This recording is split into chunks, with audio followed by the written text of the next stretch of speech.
dia afaly miarabantsika mpanaraka an'ity serasera 3 minitra ity indray amin'ity arivarivo ity ny loha hevitra resana androany ny resaka francophonie izay ataotsy ho ela afaka herinandro sady tahaka ny amin'ny firenena mpandray hetsika iraisam-pirenena toy itony na ara-panatanjahanteny izany na ara-tsosialy na ara-politika ihany koa dia manana rarina ny fanjakana raha ohatra ka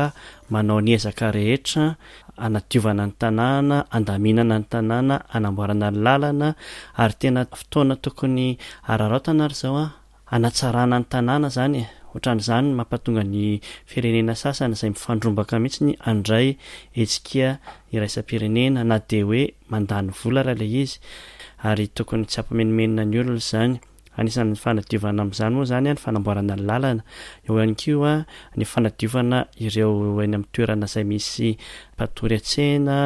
sy fanadiovana fifamoivoizana amin'ny alalan'ny fanakanana ny sarety sy ny posy izay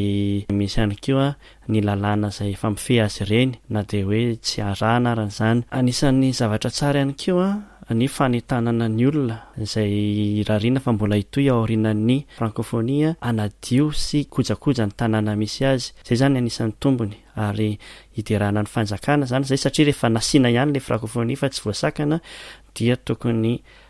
mandray andraikitra hatramin'ny farany fanjakana amin'izay lafiny izay. Fa na izany arany dia misy kosa nefa ireo hafanampo tafahoatra sy diso toerana angamba ny filaza azy eo amin'ny zavatra sasany tahaka ny fandrarana ny mpianatra ohatra. Tsy tokony misy olana ho an'ny francophonie mihitsy ny fandehana ny mpianatra any am-pianarana satria amin'ny mampianatra azy ary izy dia tokony ahita hoe inona ny zava-mitranga eny an-dalana, inona ny zava-mitranga eny amin'ny manodidina. Mety hoe loha hevitra ifampiresahana any am-pianarana ihany koa ny zavatra hitany eny an-dalana, ny filaminana, ny fiarakodian'ny tompona ndraiky mpanjakana isan-karazany sy ny filoham-panjakana isan-karazany. Ka io zany anankiray izay tsy dia mety loatra ary amin'ny firenena maro na dia misy filoham-panjakana mandeha ohatran'ireny tsy misy an'izany hoe tsy mianatra ny mpianatra fa mianatra foana. Eo ihany koa ilay fanakanana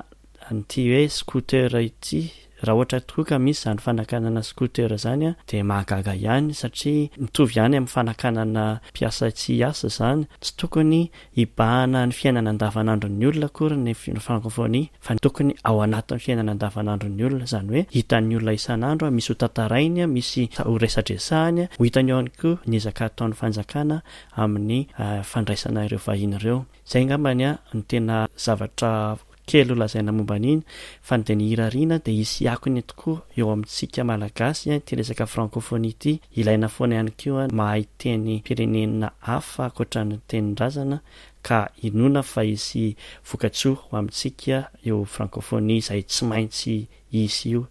Dia mirary soa antsika rehetra indray mametraka veloma amin'ny serasera 3 minitra manaraka. Veloma tompoko.